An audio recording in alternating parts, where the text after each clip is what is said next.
Welcome to Sports is Life, guys. I'm James Myers. Episode 3 coming at you. We're talking about the Atlanta Falcons today. We had the Baltimore Ravens last week. Again, I mentioned I went out of order. That's my bad, guys. Atlanta, though, I'm excited about this episode. Kirk Cousins, a lot of talent on this team. A lot of big head coaching decision over the offseason.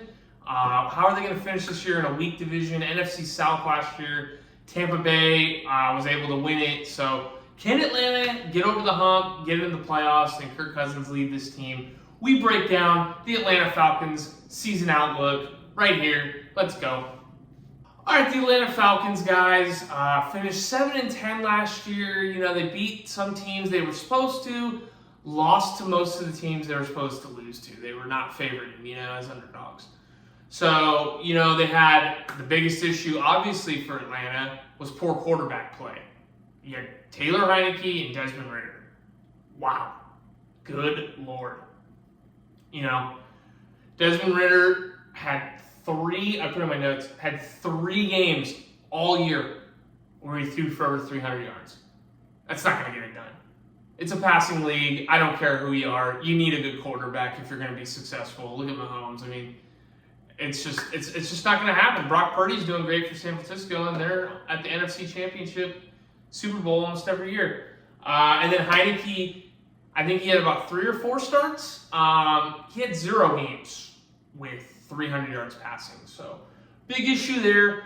But they did hopefully solve it with Kirk Cousins, obviously. Head coaching decision, big head coaching decision they made. Passed on Bill Belichick, a 6-time Super Bowl champ, head coach, and they went, no, we're going to go get Raheem Morris, the DC from the Los Angeles Rams. Sean McVay must have said a good word about Raheem because that's amazing that they passed on him. But we'll see, because if Atlanta goes down the tubes to start, you're going to start hearing calls for that, and you might hear some calls for Kirk Cousins. We're going to break that down as well. So Cousins, free agency additions for Atlanta. Kirk Cousins, obviously the biggest one. 4-year, $180 million deal, $100 million guaranteed. That guy has a good agent.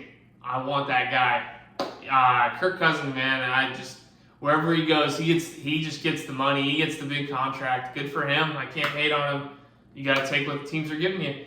They also signed Darnell Mooney from the Bears. They got tight end Charlie Warner. And then Ray McLeod, the wide receiver. So those are their big free agency additions.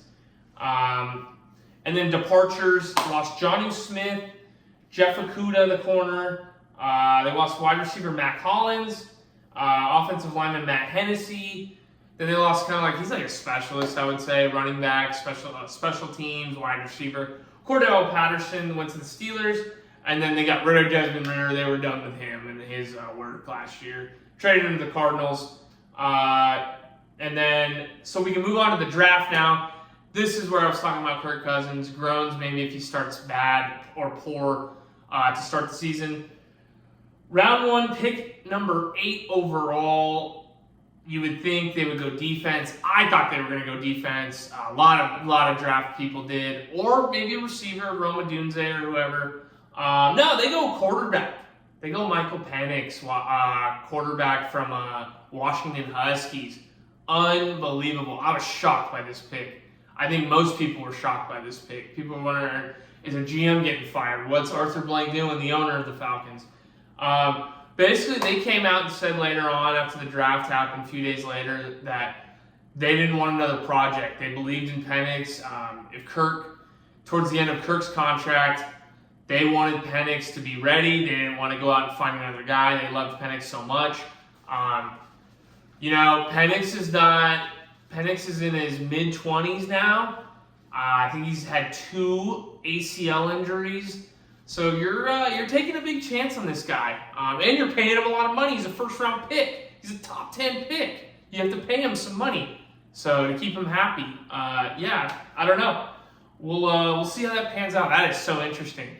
Now it's like, if Kirk doesn't start out strong, which I believe he won't, it's not a slight at Kirk. It's just, I've just noticed this when quarterbacks go to different teams, in their first year, the first few games of the season, they struggle. It's not always nice and easy and rhythm, and it takes a few games to get under their belt for the new offense.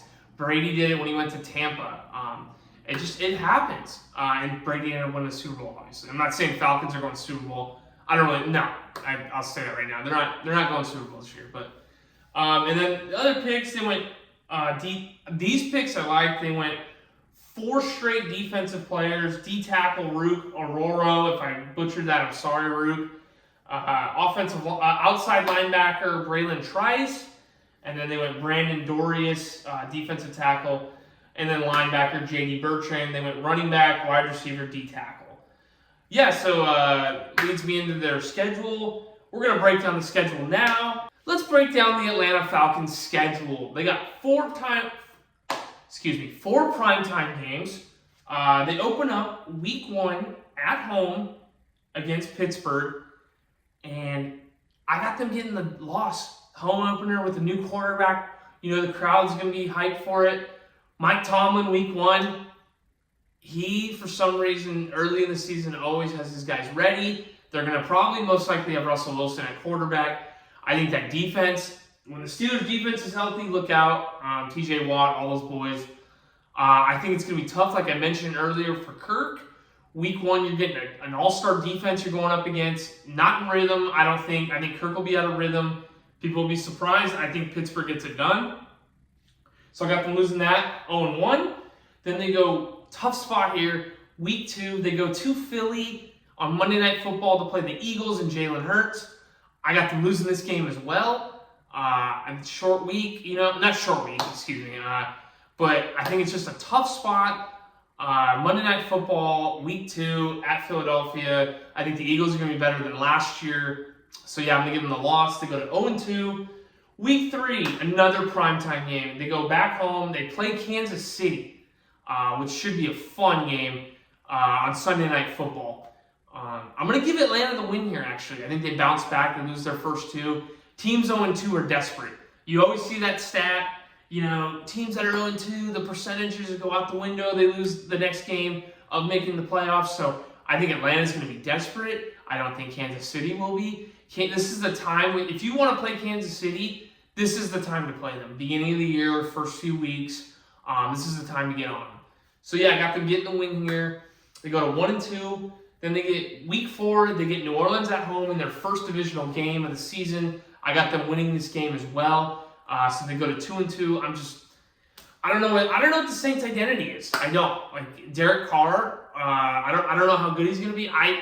Personally, I think he's just an average quarterback. I didn't get all the hype last year. Everyone thought they were going to be such an upgrade, and New Orleans was going to just rule that division. Yeah, they didn't, and Tampa Bay ended up winning it. So I think they finished below 500. They were on the wild card cusp at the last week of the season, but Tampa Bay was actually the better team all season, I thought. And then so they go to 2-2, and then another primetime game, short week, but at home. They got Tampa Bay on Thursday Night Football. I'm going to give them the win. I think they get this done. Back-to-back divisional games, I know that's tough, but I'm going to give them the win. So they go to 3-2. After starting 0-2, they win 3 straight. Then week 6, they go to Carolina. I'm going to give them the win here. I think Carolina will be better. It's hard not to be better than what Carolina was last year. Come on, guys, let's be real. They were horrendous. They have 1-2 wins. We'll break down Carolina soon, I promise you. But yeah, I'm gonna give Atlanta the win here. So they rally off 4 straight wins. They go to 4-2. Then week 7 versus Seattle at home. I got them losing this game. I think this is a perfect spot for Geno and Seattle to get it done. I think they'll overlook Seattle here after winning 4 straight. I think Seattle's a tough team to play sometimes if that offense is humming.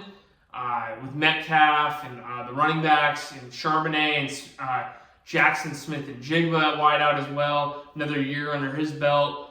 So I got them losing here. They dropped to 4-3. Then they go to Tampa Bay. I got them losing this game as well. So they dropped 2 straight. I think Tampa Bay splits the series with them, the division series, 1-1. Dropped to 4-4. And then week 9 versus Dallas, I think this is their bounce back spot. Again, I'm going to 2 losses in a row, and then they bounce back at home. I think they beat Dallas and Dak. I think this will be a good game. Probably a shootout. And they go to 5-4. And then week 10, they go to New Orleans. I'm not sold on New Orleans. I think Atlanta gets it done. They go to 6-4. Like I said, what is this team's identity? What is the Saints' identity? I haven't seen it. I'm not impressed. I didn't think the Saints really got that much better in the offseason. So 6-4. Then they have Denver at home, 7-4. I think they beat Denver at home. No, they have Denver on the road, excuse me. I think Atlanta gets them. I don't know what the identity is of the Broncos. What is it? Like, who's going to be the quarterback? Is it Nix? Is it Zach Wilson? I mean, I don't know what I'm getting there. I can't do that against Atlanta, who can score, who's probably going to score some points, especially by week 11. That offense will be clicking more.